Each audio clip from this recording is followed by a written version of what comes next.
Good morning, Summerlin. I'm Colton McAllister. And I'm Logan Ecker. Today lunch is cream chicken, mashed potatoes, green beans, fruit and veggie bar, biscuits. Breakfast tomorrow is Long John fruit and juice. There will be no school for students on Monday, April 18th, and there will be a t-shirt in service that day. Youth wrestlers, if you still have a youth Bobcat wrestling singlet, please get those turned into Coach Faber. For high school news, congratulations to Dylan Rotherham for the best score at the Summerlin in Tuesday's meet. Dual credit for registration. Registration for dual credit opens on Monday, April 4th. See Ms. Schrader for details. This is for current sophomores and juniors only. Driver's Ed, if you're interested in taking Driver's Ed this summer, please sign up in the office. Classes will start June 27th. You must be signed up by April 1st if you're interested. Thank you. The Clearwater Public Library is searching to fill part-time summer position. Applications due by April 18th. For more information, contact Kathy Hughes, the library director. For sports and activities this week, today there's nothing. Stay tuned for Barrett's sports segment and Cage's talk with Dylan Barlow. Cage Jensen here with the Summer Bobcast, and I'm here with Dylan Barlow. Yo. And I'm going to be asking him some questions. Question one. On a daily basis, what time do you go to bed at night? I think sleep is an essential part of really feeling good for the next day. But recently I've been slacking, I'm not gonna lie. So I've been 12:30 or between 12:30 and 1:30, probably around there. You need your 9 hours of sleep. I know. I'm sorry. I just can't be playing. Hour to get you I can't be playing Apex every night. Okay, next question. What are you good at? I think there's a lot of things I'm good at, personally. What I'm great at, really knowing my NBA facts. I'm really good at those. I'm a sweat when it comes to that. I've been getting better, at basketball stuff or football stuff. My bad. Pretty much anything sports related, I'm really good at. Physical and mentally. Oh, you're really good at physical? Yeah. Okay. Question three. Do you like your hair long or short? I don't know. I feel like not really long, but on the longer side. I feel like I definitely think I look better with short hair, but I think once you have your hair long and you get it cut, you're really insecure about your cut. So I don't know. I'd probably say short. Okay. Number four. Have you gotten into a crash? I didn't actually think you'd put this down, but okay. I actually have. Just tell us what happened and what were your injuries. Okay. So I was on my way back from Norfolk. Took me and my friend Trevor Alder from O'Neill. We headed down to Norfolk to go to the Y, get some food, and we ended up. I don't know. This guy didn't use his blinker and slammed on his brakes, and I guess I don't know. I hit him, went in the ditch, and hit a pool. My injuries were I had a fractured skull, a concussion, 3 punctures to my skull, and my ribs were bruised. Sad times for Dylan. And how long were you in the hospital? It wasn't that long, probably 7-8 hours. Wow. And number five. Who is your favorite sibling? Ooh, I feel like every sibling I have honestly has their own characteristic that really brings them out. But probably, Reagan, she's the sassy one. That's what I kind of like about her. But it can get annoying at times. But Tay, she's the mature one. She takes care of herself pretty much. And then Caden, it's probably my favorite. He just, he's a boy. And he does athletic things. So that's probably why. And number six. What is your ideal supper? Ooh. What's your favorite supper? Supper, the best meal of the day, in my opinion. I don't know, probably tacos or spaghetti. I've really been digging those. Spaghetti's a good one. 7. What is your favorite computer game? It's a lot of things. Like laser hop, I guess that's really, especially here, it's really the only thing that you can play really. But like in Jewing, Farm Sim or Truck Simulator, that stuff was always a vibe. I really miss Ewing. You know, you were so chill there. You gotta play farm sim all the time. Oh my Maybe gosh. some truck sim. Oh my gosh, all the time.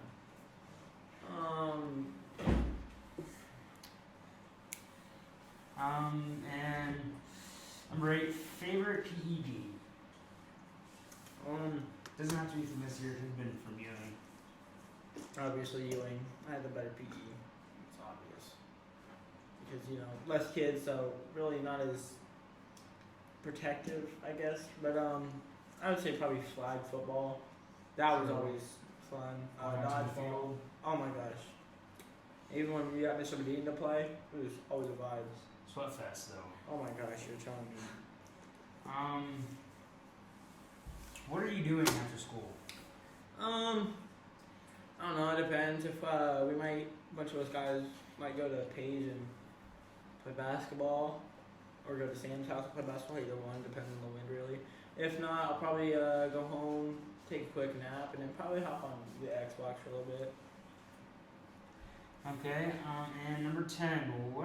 Last question? What is your perfect weekend for you? Hanging out with friends. You know, late night drives with them. Always the best part. Going to the Y, hooping. You know, pretty much hang with friends. And out of this perfect weekend, do you think you would bring your friend Jaquan? Depends. I mean, yeah, he's probably the closest person I'm with at Summerlin, but yeah, I would say so. You'd take him Probably. to the Y? He's not really a hooper like that. He ain't that good. He's alright, but Yeah. can't Okay. really guard anyone. And that was Kay Jensen with your Summerlin Bobcast. Peace. Peace. Hello, Summerlin. I'm Barrett with the Summerlin Bobcast sports segment. The first thing, of course, is the sports news for Summerlin. The golf meet, I heard it went kind of, okay. Dylan Rotherham, I believe, had the best score out of everybody from Summerlin. So good job on that. And I do know when your next golf meet's coming up. But we're going to talk about track first.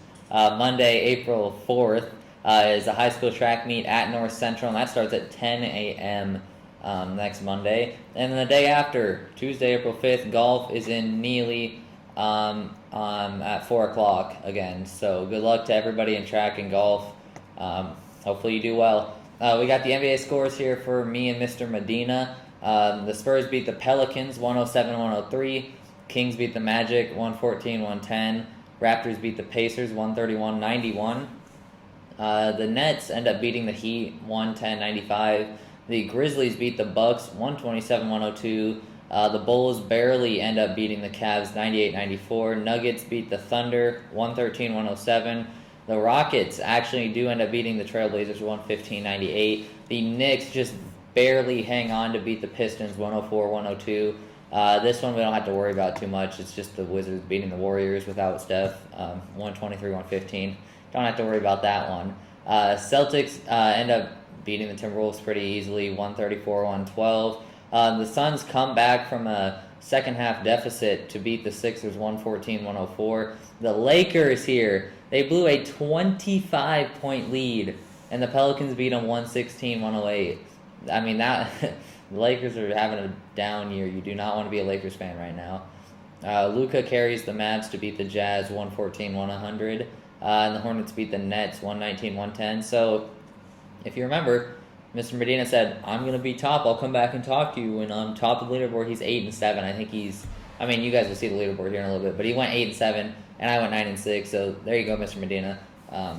Not first, maybe next time. College basketball, I'm not going to do the scores, but the Final Four is set for this weekend. Number 2 Villanova versus number 1 Kansas. Of course, Saturday, April 2nd. That starts at around 5 p.m. And then right after that, number 2 Duke playing number 8 North Carolina. That'll start around 8 o'clock-ish, 7:50. really hope Duke wins. I mean, losing to Carolina, last game for Coach K, if they lost, it's in the final. I mean, that would be literally worst case scenario.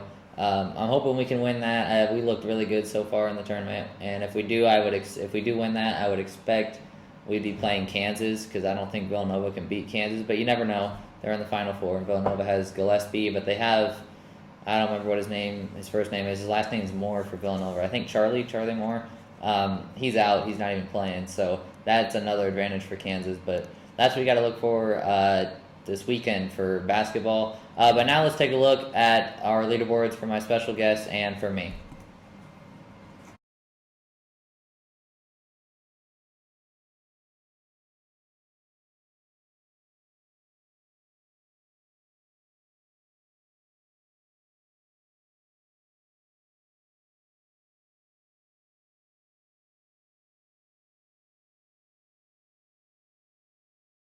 As you can see, it is a pretty close race in all the standings with Mr. Medina added in it. Not first, though, so we'll see how all of it turns out. But now I'd like to bring on this week's special guest, high school math teacher and assistant boys basketball coach, Mr. Birch, for some picks for this weekend sports.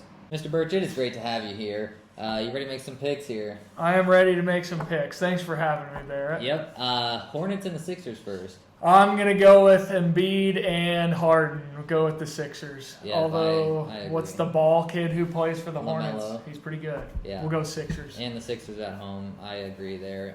Cavs and the Knicks. Knicks. Yep, I'm going to agree again. Julius Randle, I mean, they're not really in the playoff picture right now, and the Cavs have definitely looked better this year, but I'm going to take Knicks here at home. Nets and the Hawks. I'm going to go with Trae Young, even though the Nets are just loaded with talent as well. Just an NBA pick where on any night anything can happen. But Nets long term, Hawks today. I don't know. The Nets are so good this year. I mean, they've looked bad at points, but when they're healthy, even without Harden, they've looked really good. I'm going to go Nets on the road. KD and Kyrie together. Oh, and Could be it's a on the problem. road, so he Yeah. can play. Is he playing in home games yet? Yeah, they changed that rule now, so he's able Okay. to. Heat and the Bulls. I'm going to go with the Heat based on, I can't remember when I saw it, but Spoelstra and Jimmy Butler had the big blow up. I think that's great competitive enthusiasm. They work it out, and I think they get rolling now. I don't know. They might have lost since then. I haven't been paying super good attention, but I like it. DeRozan's playing well, though, for the Bulls. Yeah, that's true. And that's why I'm going with him. I think DeRozan is going to carry the Bulls in that one, maybe drop 30-ish. Zach LaVine's there as well, Vucevic. I think they win that at home. Jazz and the Warriors. Ooh, Donovan Mitchell. I like Donovan Mitchell, but I'm going to go with Steph Curry and roll with the Warriors. Except Steph is out. He's out? Yeah, he's out. Ooh, he's out. Is Clay in? Yeah. I'm flopping picks. I want the Jazz if Steph's out. See, I think the Jazz will win it, but I can't pick against my team because I know the day I pick against my team, they're going to win, and I'm going to look dumb. So I have to go Warriors, even without Steph, which has been a bad ride so far without him, but I have to go Warriors. Absolutely. Wizards and the Celtics. Let's go Celtics. Yeah, Celtics are just a way better team. They took over the lead in the Eastern Conference, so 1 seed now. Mavs and the Bucks. Giannis going with the Bucks. Luka can play. Let's go Giannis though. Yeah, I'm gonna go Giannis as well at home. Luka doesn't have a lot of help this year. Right. It's kind of just been him, and I think with Chris Middleton for the Bucks, I think they win that home. Nuggets and these struggling Lakers. There's a part of me that just wants the Lakers to figure it out, but I just don't think they're going to. I'm going to stick with the Nuggets. Yeah, I'm gonna agree there. Jokic putting up definitely MVP numbers this year. LeBron hasn't really been able to carry the Lakers as much as people had anticipated. Russell Westbrook, he's not playing too well at all. Anthony Davis been hurt the whole year. I gotta go Nuggets there. Pistons and the Pacers. Oh man, I'm going to go Pistons. This one is so tough for me because neither team is good. The Pacers, they have Tyrese Halliburton now after that trade for Sabonis.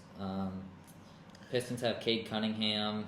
This one could go either way. I'm going to take the Pistons as well. I think Cade leads them to a win. Even on the road, I think they can get that done. The Sixers and the Cavs. Sixers and the Cavs. I am going to go Sixers again. Yep, I am too. The Cavs, even at home, but Joel Embiid, another MVP season there from another center. I think he leads them to a dub there with Harden too. Knicks and the Magic. I'm going to go Knicks again. I'm going to stick with the Knicks, but Yep, I I'm don't going know. to as well. Julius Randle, he's played decent this year. Not as great as some people had thought. And the Magic just not. I mean, they're the Magic right now. They don't have much. I think Knicks win that. Heat and the Raptors. I'm liking the Heat right now for whatever reason. I like the blow up. I don't know. I do. So I'm going Heat. Yeah, I'm going to as well. The Raptors, their rookie, Scotty Barnes, he's played really good this year. But, I mean, the Heat, they're just a better team as of right now. They should win that. Suns and the Thunder. Suns are just a machine. Yeah. Suns. Yeah, and Chris Paul and Devin Booker, that duo, and they got DeAndre Ayton too. They should win that against a very young Thunder team that is not very good either. Trailblazers and the Spurs. Oh man. I'm gonna go Spurs just for Popovich, but the Blazers are a team I'd like to, but I'll go Spurs. I think I'm going to as well because I'm pretty sure Dame is still out for the rest of the season. The Spurs got DeJounte Murray, who's actually played pretty well this year. I'm going to take the Spurs there at home. Timberwolves and the Rockets. I'll go Timberwolves because I got relatives in Minnesota. That's my only basis for this pick. I'm going to go Rockets and Jalen Green at home. They surprised me last week. I don't remember what the game we picked, but me and Medina both went against the Rockets, and they beat, I think it was the Trailblazers. They beat them by about 20, so I'm going to go Jalen Green and the Rockets there. Warriors and the Kings. I'll go Warriors this time. This is one the Warriors have to win. We're on a bad losing streak right now without Steph. They have to win this against a pretty mediocre Kings team. Even on the road, they have to win that one. Pelicans and the Clippers. I'll go Pelicans. I don't know. This one is pretty tough for me because neither team has really excelled this year. I'm going to go Clippers at home. Luke Kennard's actually played pretty good for them. That's like their one bright spot this year. I think he'll carry them to a win against a meh Pelicans team. College basketball Final Four, number 2 Villanova, number 1 Kansas. I'm a Kansas fan, so I'm going to go Kansas. But I think it's a blue blood Final Four. You got 4 really good teams. Anything could happen. But even with a true pick, I'm going to go Kansas. Yeah, I will too, because Villanova has, I think it's one of their guards, Charlie Moore. He's out, tore his ACL, I believe, in the last game. So I think Kansas is just better with Agbaji and what's their McCormick, their center. McCormick, Christian really Brown, good. I think they win that one, but you never know. Colin Gillespie's played really good for Villanova, and like you said, it's a blue blood Final Four. I mean, anything can happen. Yes. And then probably the first time it's ever happened, number 2 Duke and number 8 Carolina in the Final Four, and the first time ever they played each other in the NCAA tournament. Coach K's possibly last game if he loses. Final Four, everything's on the line. Probably the most marquee Final Four game ever. I mean, Yeah. not to down any of the other ones, but I think they've split this year. They both won on the road. I think it's in the cards for Coach K. I think Duke gets it done for that reason. The emotions hurt them in their last game at home, against North Carolina, but I think they avenged that loss. They beat them 2-1 on the year, so Coach K goes out as a winner at least this year in the series against Carolina. That's what I'm going with. Yeah, I have to agree, obviously, but I think Right. Duke. I mean, it's going to be one of those games where I'm going to be sweating the whole time watching it. Mm-hmm. It's going to go back and forth. Carolina's actually had a really good run this tournament, even though as much as I hate them, I have to give them some props. They beat Baylor, Yeah. UCLA, St. Peter's, I think was their 3 wins. They've looked really good. Baycott and Brady Manick, they're 2 big men, and they both played really well. Caleb Love's played really well. But Duke, I think we win it. And then out of the 2 winners that we both picked, who do you have winning it all? It pains me because I'm a Kansas fan and my wife is a Duke fan and I'm about 99% sure Barrett is a Duke fan. It hurts, but I just think And I won't be mad either way because I'm a Kansas fan if that's the matchup. But I think Coach K goes out a winner. I think Coach K gets it done and goes out a champion. That's what I'm hoping. I mean, if Kansas, I mean, if Duke wins, whoever they're playing is going to be a tough matchup. But obviously, Yes. Kansas is the probably better team out of those two, Villanova and Kansas. But I mean, Kansas is going to give Duke a run for their money if they win it, and same thing the other way around because both teams probably deserve to be there. But I mean, I gotta pick Duke. Coach K's last game, if he makes it there, goes out in the national championship. I mean, that would be about the perfect way for the story to end for Coach K. And I hope that's the way it happens. I mean, I gotta wait 2 weeks to see, and we gotta beat Carolina first. But I'm Barrett. This is Mr. Birch. Thank you for coming in today. Thanks for having me. And thank you for tuning in to today's Summerlin Podcast.